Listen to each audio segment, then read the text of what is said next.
Hello pilots, this is Gustavo and Colin Boone. And today we'll be presenting the DA40 maneuver profiles brought to you by Flight Stars. First of all, I would like to thank both Premier and Diamond for being priceless resources for us to be able to put this together and also to provide you with the most accurate information.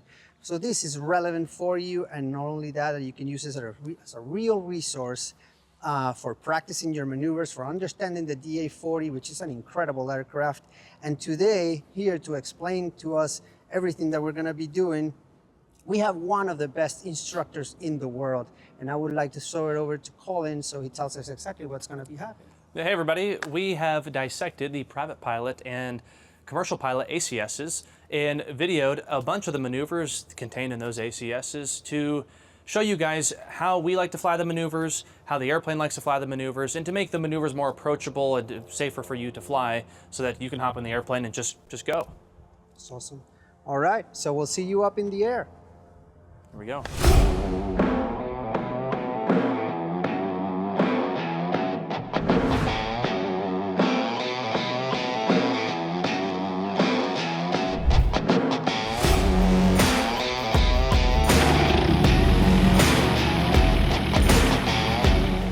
We'll start with a nice normal takeoff today, and we've run our weight and balance. Our weight is about 2,700 pounds, so in accordance with our chart, we'll be somewhere between 64 and 67 knots, we'll say 66, to be safe for our rotation speed. And our initial climb out speed is going to be between 70 and 72, so we'll just say 71 based on the chart.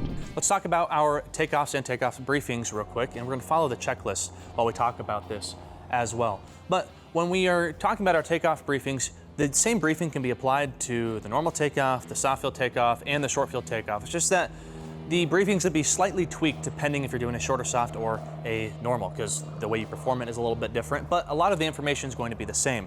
We first do our weight and balance, make sure that should have been done before the flight, and we get our speeds. If you look at page 4 alpha-27 from the AFM, you can see based off your weight, you can get your rotation speed. Between 65 and 67 knots is pretty typical for the training environment. And you go to the next page, it tells you your initial climb speed. That's 70 to 72 knots depending on your weight, which is pretty typical for the training environment. So we figure out what our rotation speed is, what our initial climb out speed is, and then we do our normal climb out. So we're gonna brief that, and then we're also gonna do our emergency briefing if anything abnormal happens on the runway, in the air with usable runway, in the air, what's our point of no return? We're going to depart to the southeast today towards AJ landfill. 3,500 is set, runway heading is set.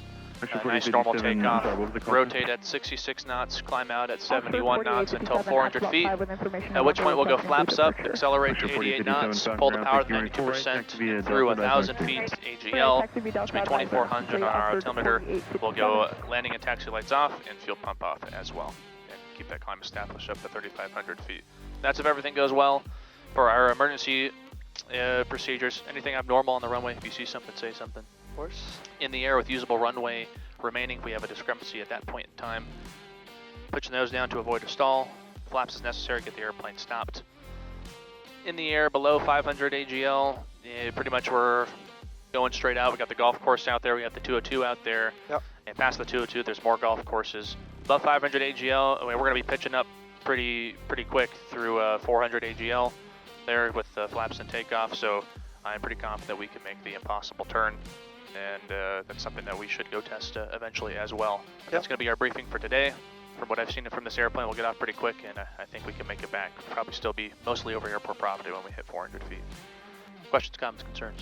No, sounds good. Falcon ground, Diamond 523 Lima Alpha, ramp 1, information November, departure towards AJ, run up is complete. Diamond 523 Lima Alpha, Falcon ground, rate 4 right, taxi via Delta.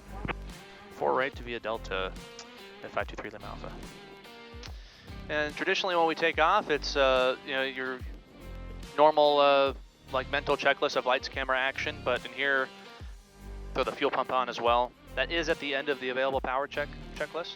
4 right, fly straight out, and clear for takeoff, 3 Lima Alpha. All right. Okay. So fuel pump, then lights, camera, Cessna 937, descend to pattern altitude.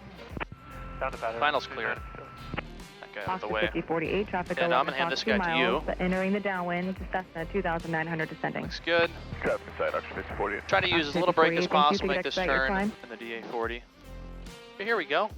gonna just capture the center line. If I'm a little right of center line, it's not a big deal because the follow P factor when I throw the Cessna power 1 up here is final, going runway to 4 just right, bring clear us in. back to the center. Well, the Cessna, base final. Here we go. Right, 4 right, clear to land. Clear now. And everything looks green and stable. Airspeed's alive. And we're waiting for 66 knots to rotate. Traffic, 11 o'clock. Some wind from the Same left, a little bit of altitude, aileron into the 0 wind here, and miles. using some right rudder on and off the pressure just to keep us center line. Traffic, follow Cessna And waiting for 66, rotate. Tap the brakes, increase the right rudder. And I didn't even have to try. The airplane shot through our initial climb speed of 70 knots. It is like an elevator. Or 71. It really is. It's pretty incredible. Let the airplane crab a little bit, tweak my rudder here.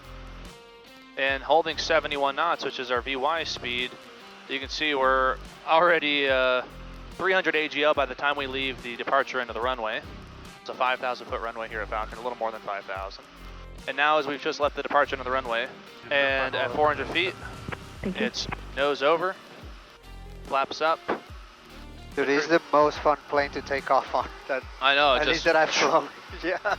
This goes crazy, man. And there's 2,400, that's 1,000 AGL. Fuel pump's gonna go off. Landing and taxi lights are off. All right, up to cruise. And the AFM says something called above safe height. I want to specify what that means, what we mean by that, because it's going to change depending on the scenario. So I want you guys to reference page 4 Alpha 28 with me in the AFM. After we rotate, it's going to tell us above a safe height, landing light off, fuel pumps off, and power lever can go to 92% load. It doesn't say what that is, which means it's scenario based or up for interpretation. So some interpretations can be a little bit dangerous, but I've drawn 2 scenarios out here because the next page, 4 Alpha-29, talks about your normal climb. It wants you to keep the flaps in takeoff and climb at 72 knots with power at 92%.